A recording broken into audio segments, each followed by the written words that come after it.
Fala, minha tropinha, tudo bem? Como é que vocês estão? Professor Almir aqui mais uma vez para mais uma aula de geografia nossa, maneira. Se vocês ouvirem algum barulho, eu peço desculpas, meus vizinhos estão conversando meio alto, tá? Mas vamos lá continuar nossa revisãozinha maneira. Então o assunto de hoje vai ser basicamente população, tá, gente? E de início a gente vai começar a falar sobre o crescimento populacional, de modo que em 2011 o planeta atingiu os 7 bilhões de habitantes. Nós já estamos caminhando agora em 2020 e nos próximos anos que virão para os 8 bilhões de habitantes, né? Mas alcançamos a marca dos 7 bilhões em 2011, tá? Em 2100 devemos superar a marca dos 11,2 bilhões de habitantes. É gente pra caramba. Em 2100, a visão dos cientistas é que muito possivelmente alcançaremos os 11,2 bilhões de habitantes. Beleza? E nesse momento, o crescimento da população mundial entrará em fase de desaceleração. Professor, mas eu lembro que em aulas anteriores o senhor falou que a população da Europa, de países de centro do capitalismo, estavam diminuindo, né? A população mais idosa está aumentando e o número de nascidos está cada vez menor. Sim, mas quando a gente fala que o crescimento da população mundial entrará em fase de desaceleração em 2100, dizemos de modo geral, se não em todos, na maioria dos países, dos continentes do nosso planeta. Tudo bem? Então, essa desaceleração já é uma marca hoje em dia nas principais economias do mundo, inclusive em algumas maiores da periferia, como no Brasil, por exemplo. Porém, a desaceleração do crescimento populacional do Brasil, de modo algum, deve ser comparado com o de países desenvolvidos, porque são movimentos muito diferentes. O Brasil ainda está bem atrás nesse quesito. Por exemplo, o crescimento populacional da Alemanha já se mostra negativo, né? Então, são conjunturas diferentes. Então, por mais que hoje em dia esse cenário de desaceleração do crescimento populacional dos países já aconteça, principalmente nos países desenvolvidos, essa conjuntura se tornará algo presente em todos os continentes em 2100, beleza? Consequência, obviamente, da queda das taxas de fecundidade. Show de bola. Nosso segundo tópico aqui é justamente sobre a regionalização da população mundial. E aí nós temos que a população mundial encontra-se distribuída de forma desigual. Nós temos regiões com muita gente, regiões com pouca gente. Tá? E a gente vai ver que isso é bem interessante também quando a gente for pensar a densidade demográfica, né? Como que você tem regiões com uma densidade absurda e regiões com vazios demográficos. Então a população mundial ela se encontra distribuída de forma desigual. E a Ásia concentra a maior parte da população mundial, né? Se você for pegar a Índia e pegar a China tem 1,4 bilhões de habitantes e a Índia tem 1,3 bilhões de habitantes. Esses números são aproximados, tá, gente? Então, só esses dois países, lembrando que a população mundial está chegando nos 8 bilhões, já tem muita gente. Uma cidade pequena na China tem 500 mil pessoas. Né? Então, só para a gente entender de que conjuntura que a gente está falando, sem falar em todos os outros países, né, que existem na Ásia. A Ásia tem 45 países. Né? Então, nós temos lá concentrados mais de 4 bilhões de habitantes. O mundo tem quase 8 bilhões de habitantes. 4 estão na Ásia.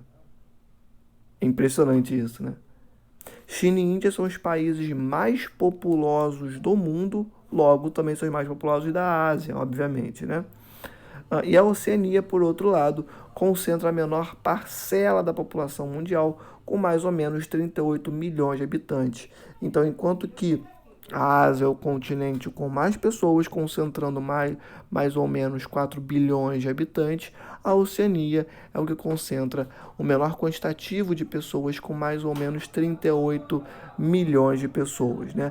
E a Oceania, para a gente ter uma ideia, essa população dela representa mais ou menos 0,5% de toda a população mundial, beleza? Ah, professor, mas e os outros continentes? Bom, beleza. Na África, no continente africano, nós temos mais ou menos 1 bilhão de habitantes. Na América, mais ou menos 950 milhões. Na Europa, 750 milhões de habitantes. Um panorama geral aí para vocês terem uma noção de como que a população mundial está distribuída pelos muitos continentes. Pelos muitos não, mas pelos continentes que nós temos no nosso planeta. Tudo bem? Então, o próximo tópico aqui que nós temos são os principais adensamentos populacionais. Aqui, a gente tem que fazer pensar como é que a gente está onde a gente está, como que esse deslocamento se desenvolveu. Bom, a raça humana passa a ser sedentária, ou seja, ela passa de ser nômade. A raça humana, lá no seu início, ela tinha uma característica muito interessante, que ela ia se movimentando, ela se estabelecendo numa região, consumia os elementos que existiam naquela região, consumia os recursos que existiam naquela região, e depois que eles acabassem, eles migravam para uma outra região. Mais ou menos há 12 mil anos, a raça humana ela deixa essa característica de lado e passa a se tornar sedentária, ou seja, ela passa a se estabelecer apenas em um ponto, apenas em uma região, apenas em um espaço. E quando que isso começa a acontecer? A partir do momento que a raça humana desenvolve a agricultura. Ela não tinha mais por que migrar de um ponto ao outro atrás de recursos, uma vez que ela plantava os seus recursos. Entendem? Então, a partir de 12 mil anos atrás, quando a raça humana começa a plantar, quando ela descobre a agricultura, ela para de migrar de um ponto a outro e passa a se estabelecer nos múltiplos espaços, tornando-se, portanto, sedentária. Beleza? Não é sedentária como a gente conhece hoje, sentado assistindo televisão e comendo cheetos, não é isso. Quando a gente fala sedentário, a gente quer dizer que parou de migrar, ficou atrelada a uma região, construiu casa, enfim. Beleza? É essa lógica que eu estou querendo passar para vocês. E o que acontece é que nós temos vales férteis. Por que vales férteis são tão interessantes? Porque eu não falei que a raça humana se tornou, começou a se fixar em regiões por conta da agricultura? Então ela precisava de regiões férteis para o plantio. Então os vales férteis no início foram fundamentais para a humanidade, porque ela começou a se estabelecer ali. Então eles começaram a concentrar grande densidade demográfica, começaram a apresentar elevada densidade demográfica. Os vales férteis se tornaram um grande vetor de atração de pessoas. Por quê? Porque o pessoal ia para essas regiões para plantar. Beleza? Aproveitar da fertilidade que existia ali, oriunda da relação com os rios que passavam dentre esses vales, para conseguirem produzir seus alimentos. Aqui, vales férteis. E como que esses vales férteis se desenvolviam? As cheias dos rios fecundavam as margens, tornando-as propícias à atividade agropecuária. É isso, você tem um rio, e esse rio, em alguns momentos do ano, naturalmente, tem um período de cheia. Esse rio transborda, e essa água que transborda vai ser fundamental para que essas margens, ou as áreas que passam um pouco das margens, consigam desenvolver essa fertilidade tão importante para a atividade agropecuária. Tudo bem? Então, esse foi o principal vetor de atração da humanidade lá no iniciozinho, quando a gente começou a se tornar sedentário. Tudo bem? E aqui alguns exemplos de regiões que concentraram grande densidade demográfica lá nos primórdios, como o Rio Indo, Rio Ganges, na Índia, Yangtze e Huanghe, na China. Beleza? Então essas foram regiões que historicamente atraíam um grande volume de pessoas, uma grande densidade demográfica. Lembrando que densidade demográfica não é um número total de pessoas, tá? Isso aí é a população total. Densidade demográfica é a distribuição dessa população local pelo espaço. É uma relação entre o quantitativo total de pessoas pela extensão territorial que a gente mede em quilômetros quadrados. Ou seja, beleza, vamos dizer aqui, dar um exemplo. Você tem 5 milhões de pessoas. Show de bola. Essas 5 milhões de pessoas estão concentradas, estão distribuídas. Como é que estão essas pessoas? Então, a densidade demográfica vai estudar a distribuição dessas pessoas pelo espaço, beleza? Então, essas regiões tinham uma grande densidade demográfica, ou seja, um grande número de pessoas espalhadas por esses espaços, em torno desses rios, justamente para aproveitarem essas extensões extremamente férteis, características desses vales férteis. Tudo bem? Para vocês entenderem como que começou de início o processo de adensamento demográfico, como que a humanidade começou a se organizar desde os seus primórdios, tá? E atualmente, fazendo um salto temporal, obviamente, as áreas com desenvolvimento industrial e econômico concentram os maiores adensamentos populacionais.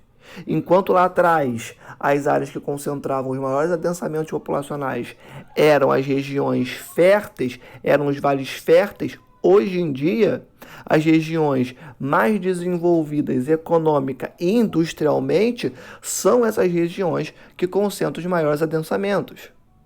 Porque há ainda no imaginário, e de fato alguns elementos que comprovam isso, mas cada vez mais essa configuração vem sendo modificada, alterada, e muitas pessoas estão saindo dos centros urbanos, inclusive, mas isso é uma outra aula. Mas ainda assim há no imaginário geral, no senso comum, que essas cidades oferecem melhores condições de vida, principalmente melhores serviços. E nesse sentido não tem que ser dito. Os melhores serviços estão concentrados nas principais cidades, né? Então, as regiões com maior desenvolvimento industrial e com maior desenvolvimento econômico, hoje em dia, são as regiões que atraem um maior quantitativo de pessoas, portanto, possuem os maiores adensamentos populacionais. Por quê? Porque as pessoas vão em busca de melhores condições de vida. Beleza?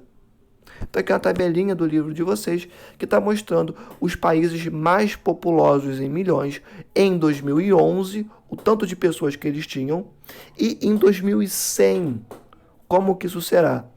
Só para a gente ter uma ideiazinha, em 2011, nessa tabela, nós temos que a China está com 1,3 bilhões de pessoas, a Índia está com 1,2, Estados Unidos com 313 milhões de pessoas. Jogando para 2011, Índia com 1,5 bilhões, ou seja, já superando a marca de pessoas que existem na China hoje em dia, em 2020, com 1,5 bilhões, a China com 941 milhões, ou seja, regredindo nessa quantidade de população, e a Nigéria, sim, a Nigéria, com 730 milhões de pessoas, e os Estados Unidos, que eram o terceiro lugar, passando para o quarto com 478 milhões de pessoas no seu território. Tá? Procurando o Brasil, temos que o Brasil em 2011 tinha 197 milhões, hoje em dia ele já está com 202, 204 milhões de pessoas, tá? E em 2100 a previsão é que o Brasil tenha 177 milhões de pessoas no seu território, ou seja, regredindo também esse quantitativo populacional. Beleza, gente? Passando aqui para o próximo slide, nós temos que existem territórios com grandes densidades demográficas. Novamente, densidade demográfica é o quantitativo total da população distribuído sobre esse território. Beleza? E medimos isso em quilômetros quadrados. Show? Então, existem territórios com grandes densidades demográficas que têm mais de 100 habitantes por quilômetros quadrados. Então, quando dizemos que uma região tem uma grande densidade demográfica, dizemos que ela tem mais de 100 habitantes por quilômetros quadrados. E aí temos um exemplo absurdo, que é Bangladesh, com uma média de 1.000 habitantes por quilômetro quadrado. Ao passo que também existem territórios com pequenas densidades demográficas. E aí, quando a gente fala que um território tem uma pequena densidade demográfica, ele tem uma densidade demográfica com menos de 50 habitantes por quilômetros quadrados, tá? Então, a pequena densidade demográfica é uma densidade demográfica com menos de 50 habitantes por quilômetros quadrados. Tá? E também existem aqueles territórios, aqueles espaços com densidades demográficas médias. Quando que nós vamos ter uma densidade demográfica média? Quando nós tivermos algo entre 50 e 100 habitantes por quilômetros quadrados. Então, quando tivermos uma densidade demográfica que estabelecida entre 50 habitantes por quilômetros quadrados e 100 habitantes por quilômetros quadrados, quando for um número entre essas duas marcas, dizemos, portanto, que estamos tratando de uma densidade demográfica média, beleza? E também existem aqueles que chamamos como vazios populacionais, que possuem mais ou menos um habitante por quilômetro quadrado. Ao passo que temos Bangladesh, por exemplo, no mundo, com 1.000 habitantes por quilômetro quadrado, temos regiões, como inclusive no Brasil, na região norte brasileira, regiões com vazios populacionais com 1 habitante por quilômetro quadrado. Isso reforça, esse é um dos elementos que reforçam aquilo que a gente falou lá no início da nossa aula, quando dissemos que a distribuição da população no mundo é desigual. Beleza? Continuando aqui, quais são os fatores que explicam essa atração de pessoas, atração ou repulsão? O primeiro deles são justamente os fatores de ordem natural, clima, relevo, grandes florestas, disponibilidade de água e fertilidade do solo. Esses são elementos que atraem as populações. Que aí nós temos áreas de climas amenos, relevo montanhoso, densas florestas e solos pobres, acabam sendo vazios populacionais. Ou seja, temos aí uma comparaçãozinha, né? Que aqui são áreas de climas pouco amenos, tá, gente? Não regiões de climas amenos, tá? Só para dar uma corrigidinha. Então, nós temos que regiões que têm boas características de clima, relevo, florestas, disponibilidade de água, enfim, fertilidade do solo, são regiões que atraem bastantes quantitativos de gente, enquanto que áreas de climas amenos, ou climas menos amenos, perdão, como os climas gelados, muito quentes ou secos, né? Relevos montanhosos, densas florestas, solos pobres, acabam sendo vazios populacionais. Aqui são áreas de climas pouco amenos, tá? Vou dar uma corrigidinha aí para mandar para vocês certinho no slide, tá? Então é isso. Os elementos de ordem natural que atraem ou expulsam as pessoas são clima, relevo, grandes florestas, disponibilidade de água e fertilidade do solo para o plantio. Regiões de climas pouco amenos e com relevo montanhoso, com densas florestas e solos pobres, acabam sendo vazios populacionais. Por quê? Porque as pessoas vão para lá para quê? Não tem nada que atrai essas pessoas. Beleza? Não tem nenhum fator de atração dessas pessoas para essas regiões, tá? Não tem como plantar. O clima ou é muito gelado, ou é muito quente, ou é seco. Um relevo montanhoso. Se é montanhoso, onde é que eu vou me estabelecer? Não tem nenhuma planície. Se é uma floresta densa, como a floresta equatorial, típica aqui da Amazônia, por exemplo, ou da floresta ou da Mata Atlântica, são florestas fechadas, que até o raio de sol tem dificuldade de penetrar nessas florestas. Imagina uma pessoa. Então, tudo isso, todos esses elementos explicam essa atração ou repulsão de pessoas. Por que temos regiões com tanta gente e regiões com tão pouca gente? Regiões com muita gente e regiões com tão pouca gente. Um exemplo, ao passo que nós temos a Amazônia com 1 habitante por quilômetro quadrado em muitas regiões, a gente pode olhar para a Rússia também. Que a Rússia, a população está basicamente concentrada nas regiões sul, sudoeste, sudeste ali do território russo. Por quê? Porque quanto mais ao norte, Quanto maior a latitude, mais frio é no território russo. Ou seja, dificulta essa ocupação, além de termos também algumas formações geomorfológicas nessas porções que atrapalham a ocupação humana.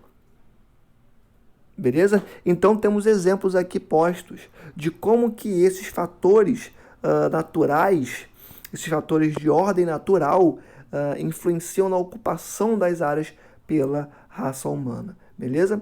Ao mesmo tempo, nós temos fatores de ordem econômica, social e histórica, que já são áreas com economias fortes, com qualidade de vida e disponibilidade de serviços sociais, que possuem grandes aglomerados populacionais. Quando falamos em serviços sociais, estamos falando de educação, saúde e lazer. Beleza? Então, nós temos essas regiões que a gente já falou lá, agora há pouco, né? Áreas de economias fortes, uma qualidade de vida e principalmente disponibilidade de serviços sociais, como educação, saúde e lazer, que possuem grandes aglomerados populacionais. Por quê? Porque ainda temos aquela imagem de que são regiões que podem oferecer melhores condições de vida e também melhores serviços. E nesse sentido, os maiores centros urbanos possuem os melhores serviços, por conta dos maiores aportes de capital existentes nessas áreas, maiores investimentos. Tá? Então, e aí alguns exemplos que nós temos: Nordeste dos Estados Unidos, Europa Centro-Ocidental e região Sudeste do Brasil, que ainda assim até hoje atraem um fluxo populacional bastante robusto. Tá? Entretanto, em algumas regiões pobres observamos verdadeiros aglomerados. E isso é algo para a gente pensar. Não, beleza. A gente viu os fatores de ordem natural, a gente também viu os fatores de ordem econômica, que essas regiões que possuem melhores serviços, melhores ofertas de emprego, enfim, atraem muita gente. Mas mesmo assim percebemos que em algumas regiões pobres temos uma grande quantidade de pessoas. Então, professor, o que explica isso? É onde a gente vai entrar agora. Teorias demográficas. Basicamente, foram teorias que foram elaboradas na tentativa de explicar o crescimento populacional. Então, está crescendo gente pra caramba, está crescendo gente pra caramba em vários lugares do planeta, está nascendo gente, né? O que explica isso? Vamos pensar na teoria? Beleza, e assim foi feito. E as principais teorias demográficas que nós temos são duas. Na verdade, são duas, só que dentro das teorias malthusianas nós temos mais algumas, tá? Os neomalthusianos e ecomalthusianos, por exemplo. Beleza? Então, quando a gente fala de teoria malthusiana, lembre-se que é um grande guarda-chuvinha que lá dentro nós temos algumas outras teorias que bebem da teoria malthusiana original. Tá bom? Então nós temos dois grupos, melhor dizendo assim, grupos, né? Temos dois grupos principais de teorias: as teorias malthusianas e a teoria reformista. Tá? A teoria malthusiana, basicamente, é uma teoria que foi criada no século XIX, tenham isso em mente, tá? Século XIX é o século que basicamente a ciência está se constituindo, já tendo imperialismo na África. Então, várias configurações sociais e econômicas muito complicadas estavam se desenvolvendo nesse momento, e a ciência era uma ciência bastante diferente do que a gente tem hoje em dia. Tá? Então, a teoria malthusiana colocava que enquanto a população rapidinho, antes de começar a explicar, eu adicionei alguns comentários, alguns conhecimentos na explicação das teorias aqui que não estão no livro de vocês, justamente com a intenção de complementar a informação que está disposta no material que vocês têm, tá? Então vocês vão ter aquilo que está no livro e mais aquilo que eu coloquei aqui, beleza? Porque eu achei que estava bom, mas poderia adicionar umas coisinhas a mais, enfim. Então eu trouxe essa perspectiva, e eu trouxe esse material aqui constituído dessa forma. Beleza? Então, a teoria malthusiana, ela colocava que a população se reproduz, ou se reproduzia, né, lá no século XIX, em progressão geométrica, PG, e os alimentos são oferecidos em progressão aritmética, PA. Basicamente, o que ele quer dizer é o seguinte: a população se reproduz numa velocidade muito maior do que a comida. Enquanto a comida se reproduz em PA, que é muito menos do que PG, progressão geométrica, nós temos a população crescendo muito mais. Ou seja, no final das contas, teremos um cenário de fome. Por quê? Porque a população estava crescendo muito mais do que a comida que a natureza podia nos oferecer, ou condições naturais favoráveis para que desenvolvêssemos uma agricultura que pudesse nos oferecer tamanha quantidade de comida. Tá? Então, a teoria malthusiana pregava o seguinte: a velocidade de crescimento, as taxas de crescimento populacionais são muito superiores às taxas de manutenção de alimentos. Beleza? Tal teoria foi criada durante a primeira Revolução Industrial do século XVIII. Por que isso é fundamental de se ter em mente? Pelo seguinte: a primeira Revolução Industrial foi desenvolvida lá em 1750, primeira metade do século XVIII. É bom ter em mente o seguinte: trabalhavam homens, mulheres e crianças. E o espaço de trabalho era o mais porco, fétido, imundo possível. Não por parte dos trabalhadores, mas por parte dos empregadores, porque os donos das empresas queriam ter o mínimo de custo possível com a mão de obra necessária para o desenvolvimento dos seus produtos. Então, direito trabalhista nem existia na primeira Revolução Industrial. Direito trabalhista não existia nesse momento. Nada, absolutamente nada. Condição sanitária, esquece. As indústrias eram grandes vetores de doenças e de violências contra a população trabalhadora. Tá?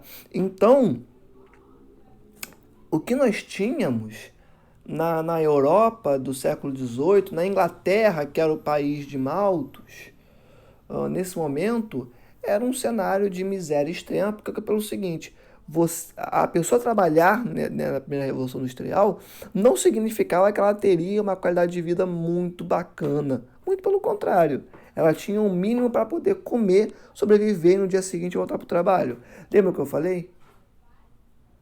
Os empregadores queriam ter o mínimo de custo possível para o processo de produção, o que significaria pagar a menor quantia possível para os seus trabalhadores. Salário mínimo, esquece, nesse momento não existia.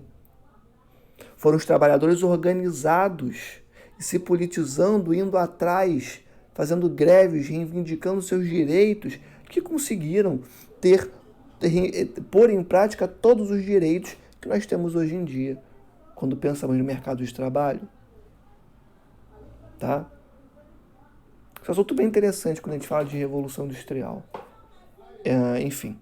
Então, era uma Europa, era uma Inglaterra fétida, suja, com pessoas pedindo esmola pelas ruas, as ruas imundas, miséria estendida por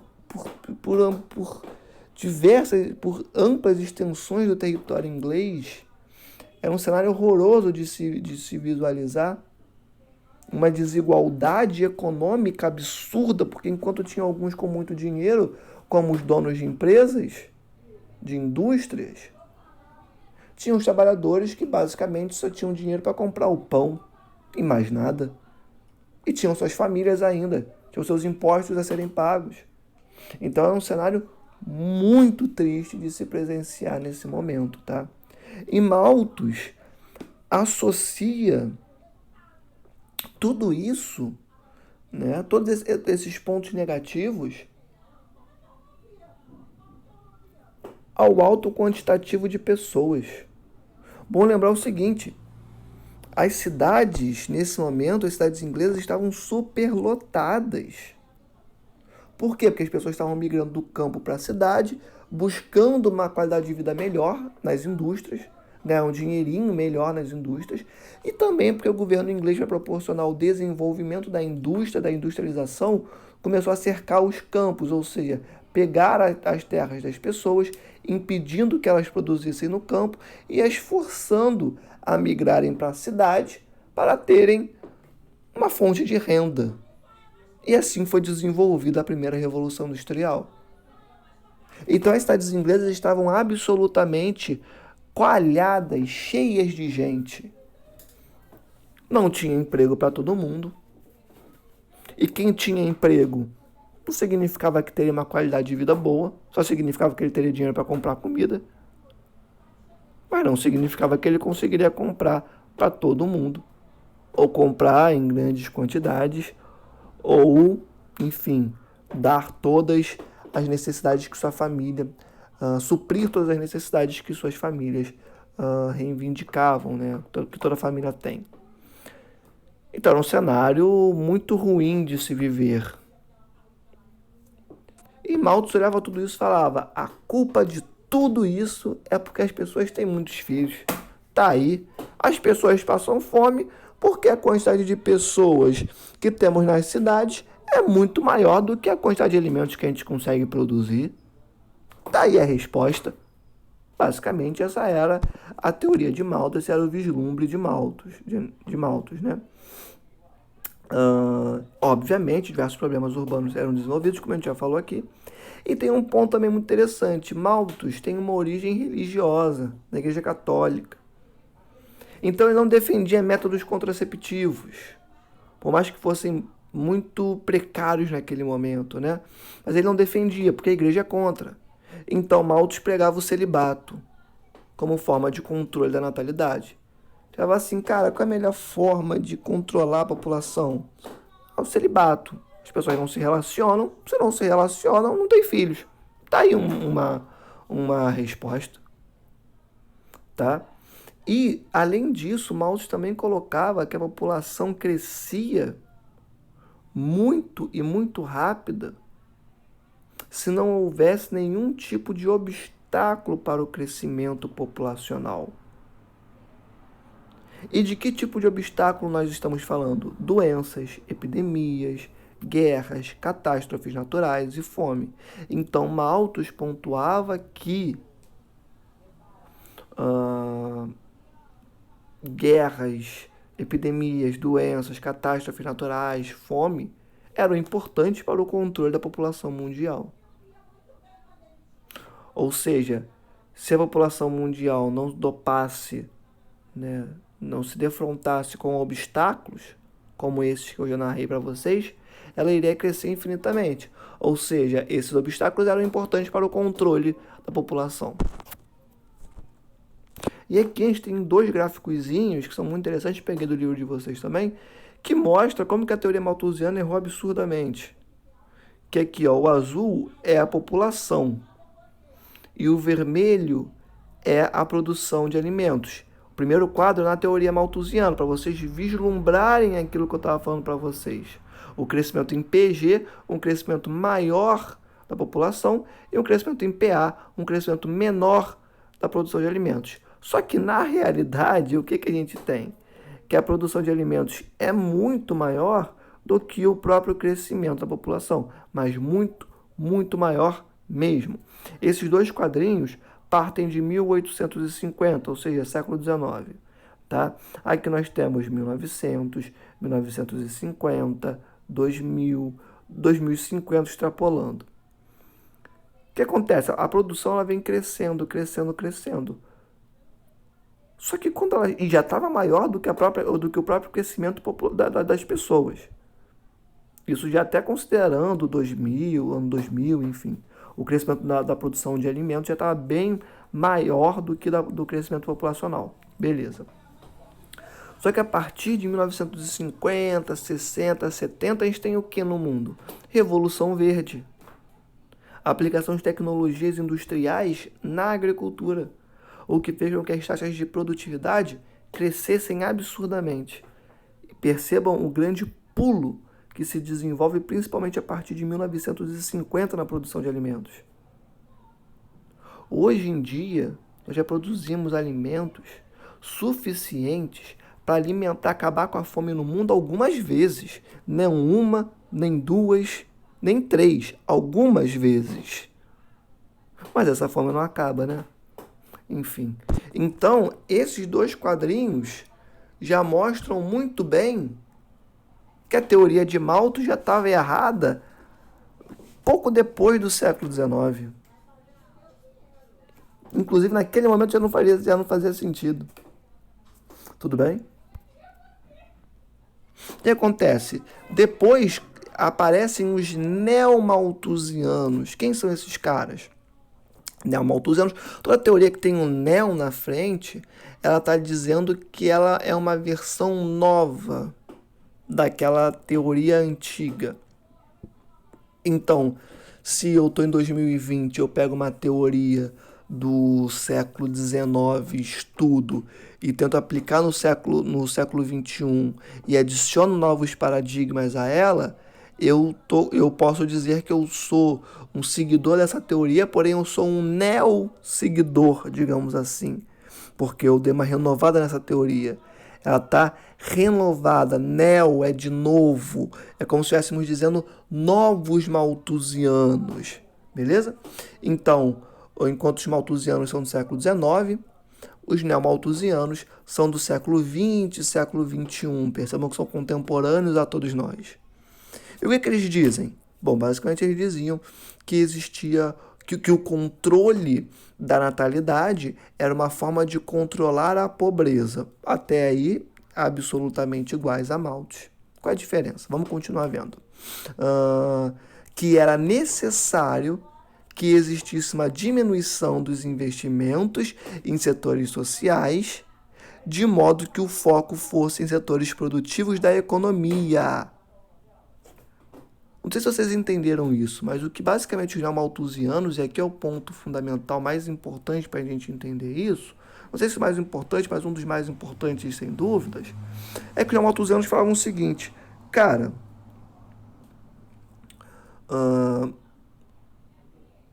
a gente tem que ver essa questão do controle populacional, né?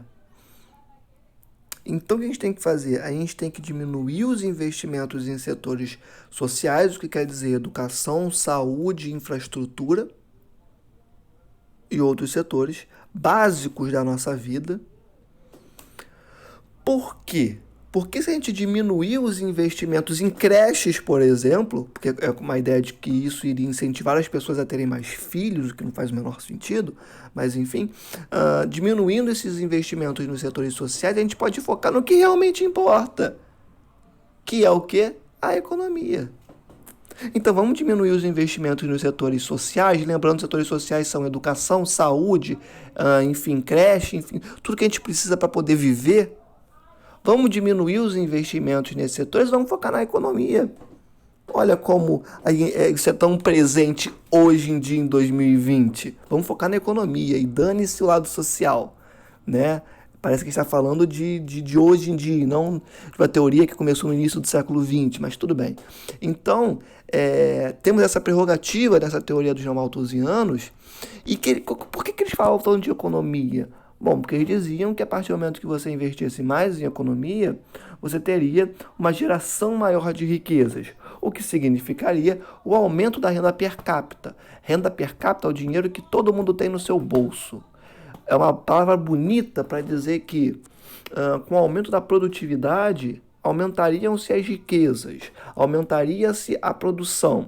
E se a produção aumentaria, isso significaria que cada pessoa teria mais dinheiro no seu bolso. As pessoas receberiam mais. Como se todo mundo fosse empregado de carteira assinada, né? Como se tivesse emprego para todo mundo. Como se todos os empregos hoje abarcassem a população total de um país como o Brasil. Ou seja, uma teoria que, obviamente, está num campo teórico que não está de acordo com a própria realidade, enquanto teoria científica é fraca. Né, porque não tem uma comprovação sólida. Mas, enfim, os neomalthusianos continuam até hoje aí entre nós. Tá? Então, incentivavam políticas natalistas, sistemas de ligaduras de trompas, vasectomias, oferta de métodos contraceptivos. Opa. Malthus era contra métodos contraceptivos porque ele era da igreja. Os neomalthusianos não têm mais essa questão. São a favor de métodos contraceptivos, vasectomias, ligaduras de trompa, políticas natalistas. Porque para eles o motivo da pobreza, o motivo da miséria é a elevada taxa que existe na população mundial, as elevadas taxas de crescimento da população mundial. Ou seja, o crescimento da natalidade é o que explica a miséria. Tem muita gente, isso explica a miséria, a fome.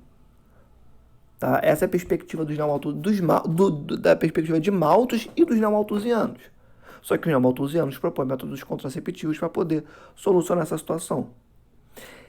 E temos também os ecomalthusianos. O que os ecomalthusianos fazem? Os ecomalthusianos, eles são muito presentes, né, quando o debate ambiental toma mais corpo, né, fica mais evidente ali no finalzinho do século XIX, mais especificamente, mais presente, mesmo com mais força no início do século XX, que eles começam a relacionar a teoria de Malthus, dos neomalthusianos, a uma perspectiva ambiental. E o que eles dizem? Basicamente, eles analisam a população a partir de um prisma ambiental e eles dizem que a degradação ambiental e a escassez de recursos são promovidas pelo excesso da população. Ou seja, a natureza é devastada. Temos uma escassez de recursos porque a população está crescendo muito. Ou seja, desconsideram completamente o processo produtivo, desconsideram a retirada de vegetação para que o agronegócio se desenvolva sobre esses espaços devastados, desconsideram que a indústria precisa de matéria-prima e para isso, muitas vezes, ela busca os lugares que têm legislações ambientais mais frágeis para que eles possam desmatar com maior tranquilidade. Ou seja, essa teoria ela coloca a culpa no crescimento demográfico, mas não leva em consideração os dois agentes que mais poluem no mundo e que são os maiores responsáveis pela degradação ambiental, que são, um, o agronegócio e dois, a indústria. Ou seja, mais uma teoria descolada da realidade e que se pressupõe em elementos, enfim, basicamente sobre o crescimento demográfico. Tá? E agora a teoria reformista. O que prega a teoria reformista? A teoria reformista ela coloca que a pobreza e a miséria geram a explosão demográfica. Perceba a diferença. Não é mais a explosão demográfica que gera a fome, que gera a miséria. Agora, a pobreza e a miséria é que geram a explosão demográfica. Há uma inversão nessa perspectiva, nesse entendimento do crescimento demográfico global. Tá? Então, o primeiro ponto é tem que colocar que elas contrapõem as teorias malthusianas. A teoria reformista chega e fala: não, isso que vocês estão falando não faz o menor sentido. Falta um monte de coisa aí para estudar que vocês não estudaram, não consideraram. Tá fraco, tá vazio, falta aporte conceitual na teoria de vocês, falta vocês irem a campo, buscarem outros espaços, não faz sentido isso que vocês estão falando. Então a teoria que vem para contrapor as teorias malthusianas é a teoria reformista. Essa teoria é influenciada por teorias marxistas e ela pregava distribuição de renda, igualdade social, melhor saúde e melhor educação. Por quê? Porque ela dizia que esses elementos eram fundamentais para a redução gradual das taxas de natalidade. Aqui está mortalidade, mas não é mortalidade não, tá, gente? É natalidade. Perdão, o professor de vocês às vezes erra. Sou míope. Então, são fundamentais para a redução gradual das taxas de natalidade. Por quê? Porque as pessoas tendo maior conhecimento, tendo maior acesso à educação, vão saber mais métodos contraceptivos, vão saber mais como se planejar sua família, tendo acesso a uma melhor saúde, vão ter acesso aos melhores métodos contraceptivos. Caso precisem fazer alguma coisa relacionada a esse assunto, buscarem um sistema de saúde, enfim, igualdade social, as pessoas terem mais acesso a dinheiro e conseguirem se programar, conseguirem ter aonde se sustentar para fazer algum tipo de programação futura.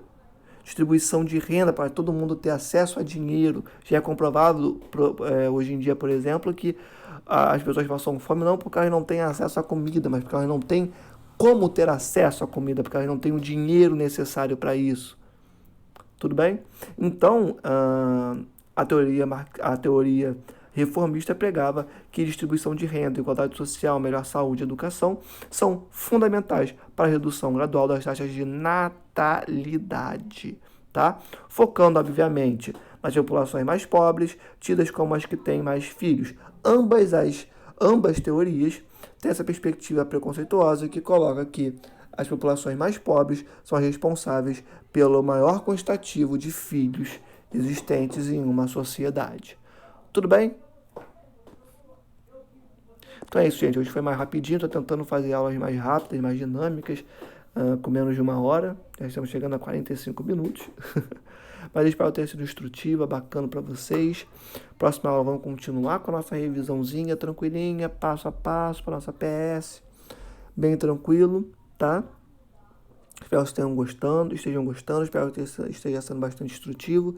Sempre se lembrem, terças e quartas, plantões, 9 às 12. Qualquer coisa me procurem. Tamo junto, se protejam os seus e beijo no coração. E sempre se lembrem, tudo fica bem no final, tá? Valeu, gente. Tchau, tchau.